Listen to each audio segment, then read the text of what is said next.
Growing up, I never thought my life would turn into some twisted crime drama straight out of one of those TV shows. But I guess that's just how things go sometimes. One minute you're living your best life. The next, it's all crashing down around you like a house of cards in a damn hurricane. Let me start from the beginning. My name's Richard Carter, born and raised right here in good old Savannah, Georgia.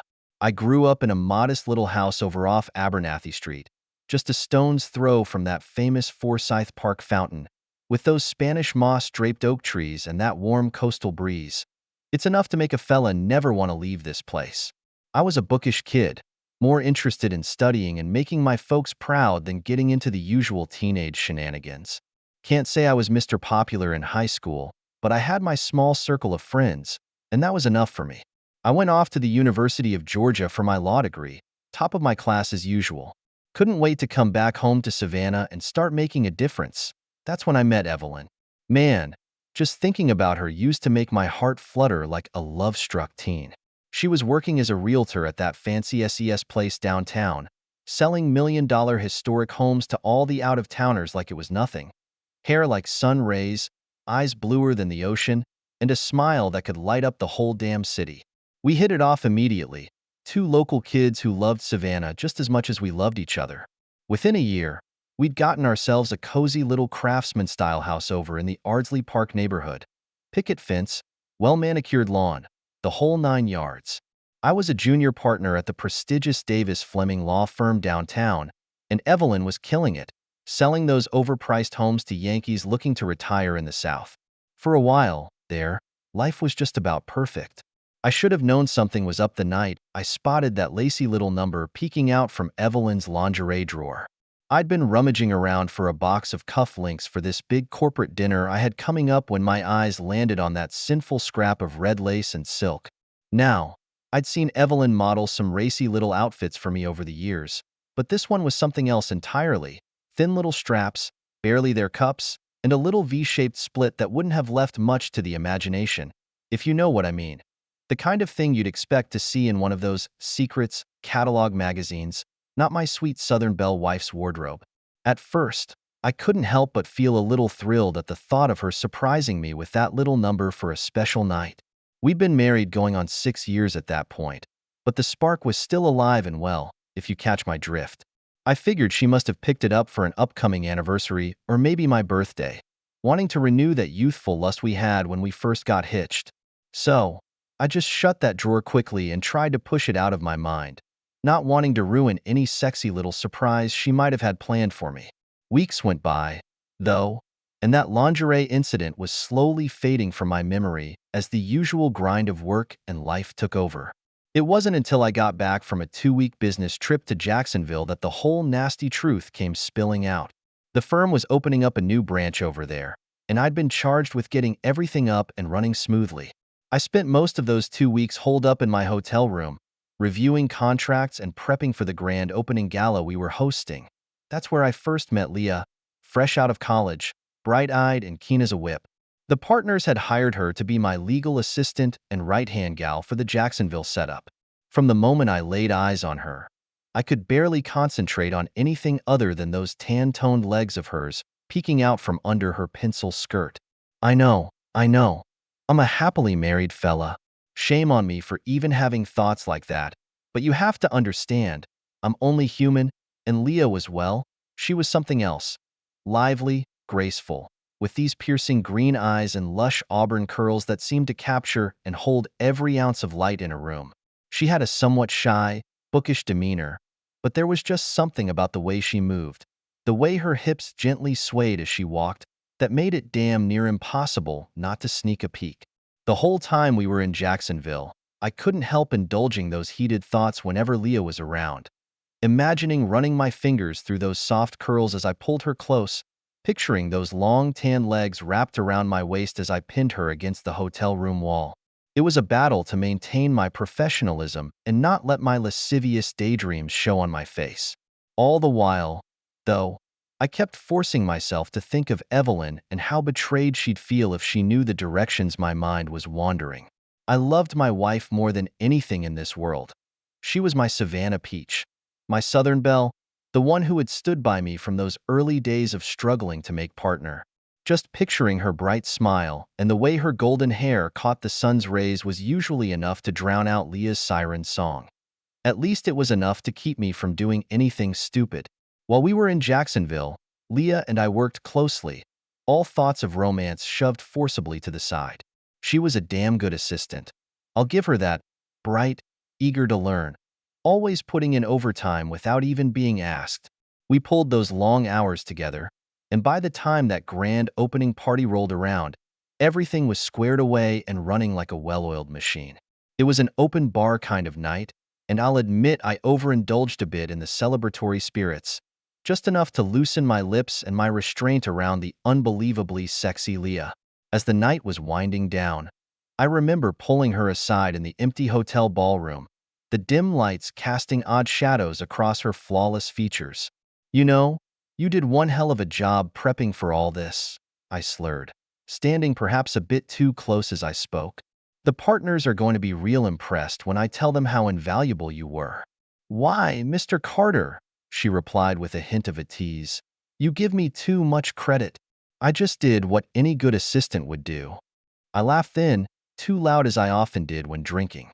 "Leah, trust me, you are anything but just any assistant."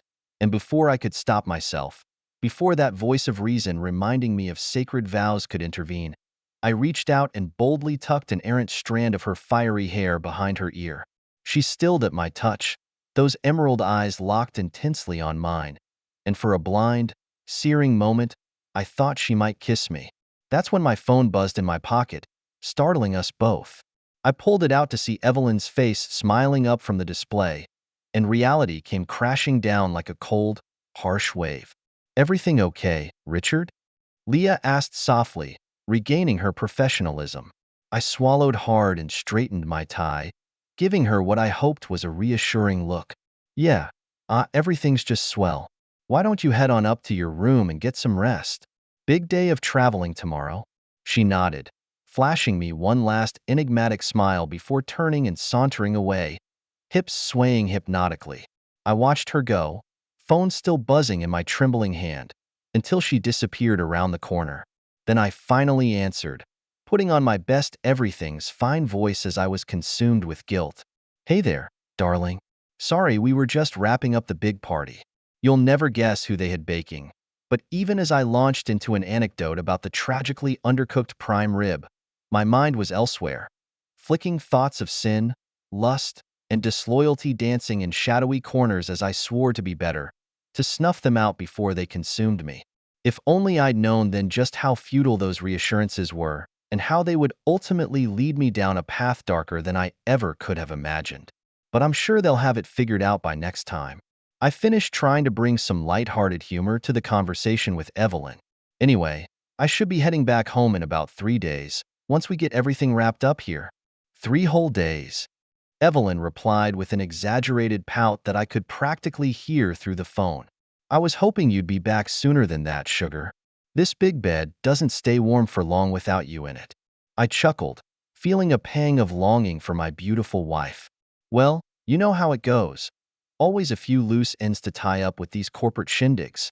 But I'll be home before you know it, Peach. We said our goodbyes and I love yous, my wife's sultry promise of a surprise still dancing in the back of my mind as I hung up and looked around the now empty hotel ballroom. I couldn't help but feel a twinge of disappointment. Just when I thought I might get a well-deserved break, the firm had other plans.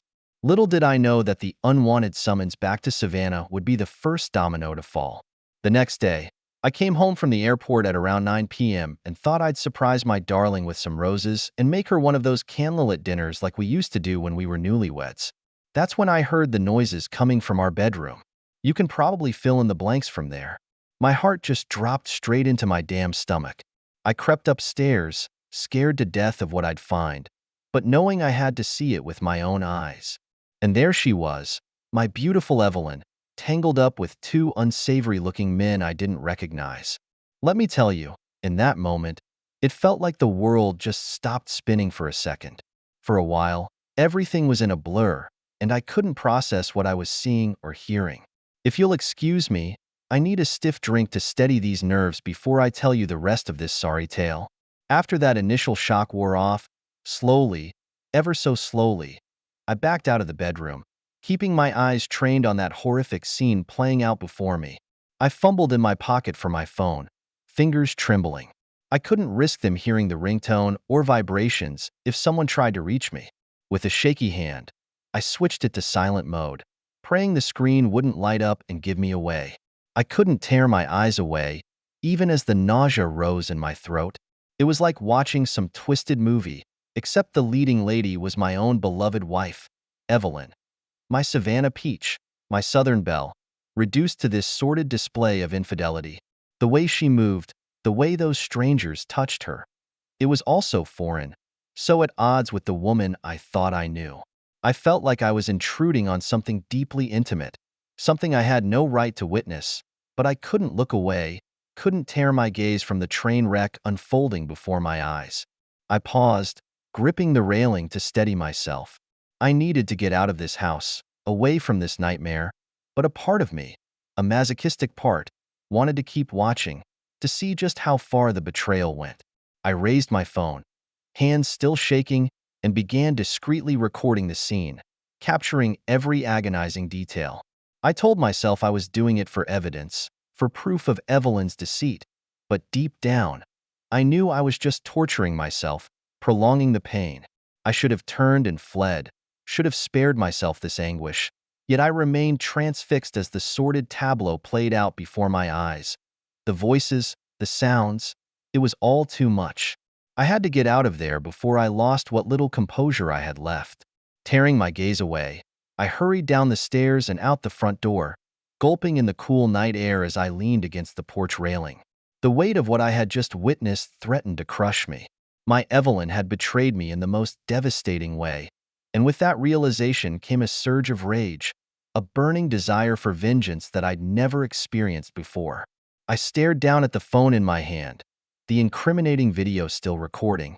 This was my ammunition. With a shaking hand, I stopped the recording and pocketed the phone. The urge to confront Evelyn right then and there was overwhelming, but I knew I had to play this smart. If I went in there, guns blazing, I'd lose any advantage I might have.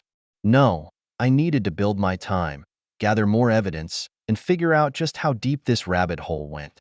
I pushed off the porch railing and stumbled down the steps. My legs felt like jelly. The streets of Ardsley Park were quiet at this hour, the grand old homes standing silent and judgmental in the moonlight.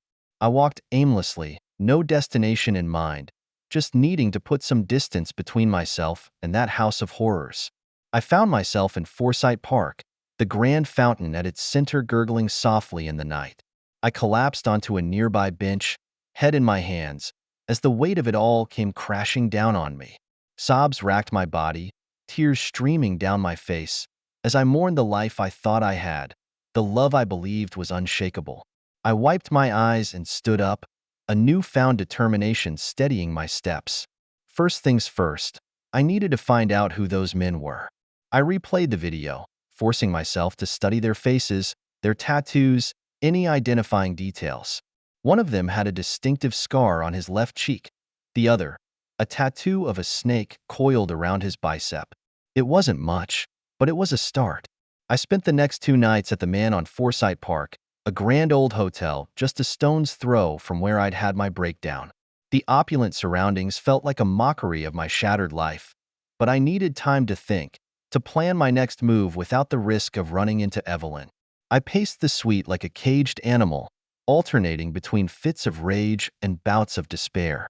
The hotel staff must have thought I was some eccentric recluse, holed up in my room all day with the curtains drawn tight. I barely ate, barely slept, my mind consumed with thoughts of revenge. On the second night, I finally worked up the nerve to call Evelyn. I sat in the car parked in the hotel's garage, took a deep breath, and dialed, putting on my best everything's fine voice. "Hey there, Peach," I said, forcing a smile into my words.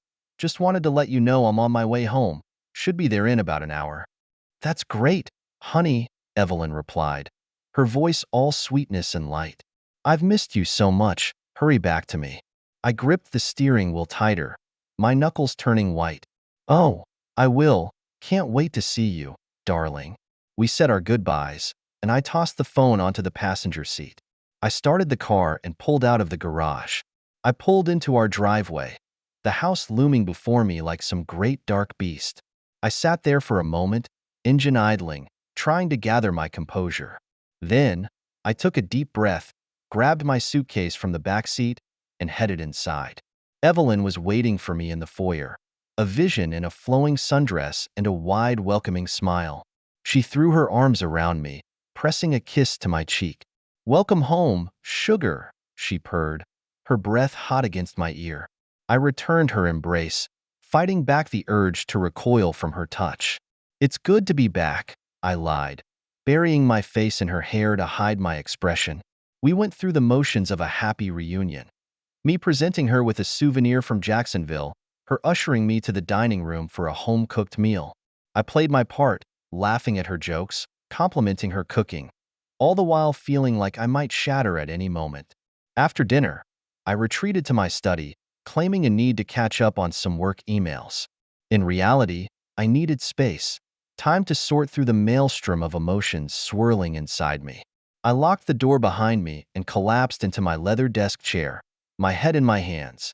I don't know how long I sat there, staring blankly at the wall before a knock at the door startled me from my thoughts. "Richard, honey, is everything okay?" I cleared my throat, straightening in my chair. "Yeah, everything's fine. Just trying to get through these emails. I'll be up to bed soon. All right, don't work too hard now. I'll be waiting for you." I waited until I heard the bedroom door close before I let out the breath I'd been holding. I powered up my laptop. My fingers hovered over the keys. It was time to start digging. I spent hours scouring social media, searching for any mention of the men from the video. I trolled through Evelyn's Facebook friends, her Instagram followers, looking for any connection. It was tedious work, made all the more difficult by the rage simmering just beneath the surface. Just as I was about to give up for the night, I stumbled upon a lead. One of the men, the one with the snake tattoo, had left a comment on one of Evelyn's photos from a few months back. It was innocuous enough, just a looking good followed by a winking emoji, but it was something. I clicked on his profile, my heart racing as the page loaded. Marcus Hawthorne, 45 years old, CEO of Hawthorne Enterprises. A quick Google search revealed that his company was one of the largest shipping firms in Savannah, with ties to the mayor's office and several high-profile clients. I leaned back in my chair, a plan beginning to take shape in my mind. If I was going to take down Evelyn and her lovers, I needed more than just a video. I needed evidence of their corruption, their dirty dealings, and what better place to start than with the man at the top. Over the next few weeks, I threw myself into my work at the law firm, using my position to gather information on Hawthorne and his associates. I called in favors, pulled strings, and slowly but surely, a picture began to emerge. Hawthorne was involved in some shady business. That much was clear. Money laundering, bribery, even rumors of ties to the mob, and at every turn, there were whispers of his connection to Mayor Ethan Hughes and Judge Alice Whitmore. It was a tangled web of corruption, and Evelyn was right at the center of it. The more I dug, the more I realized that her infidelity was just the tip of the iceberg. She was in deep with these people, and I was determined to bring them all down. I started following Evelyn, tracking her movements and meetings. I tailed her to clandestine rendezvous with Hawthorne and his men, always careful to keep my distance.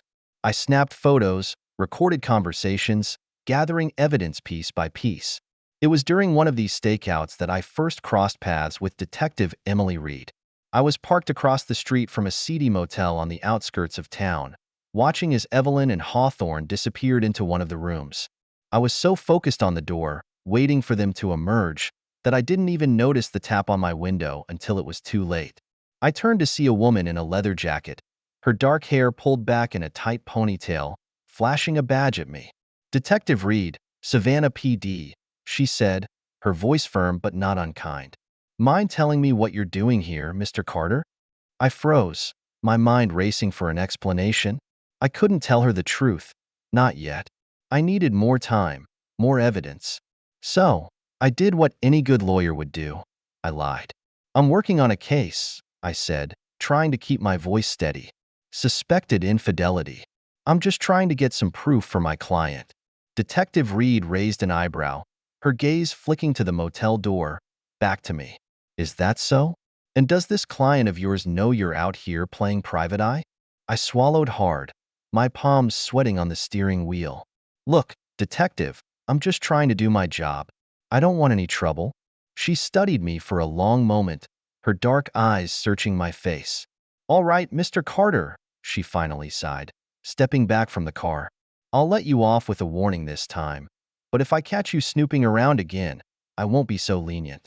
Understood? I nodded, relief washing over me as she walked away. But even as I watched her go, I knew this was just the beginning. I was in too deep to back out now. I had to see this through, no matter the cost. As the weeks turned into months, I became consumed by my quest for vengeance.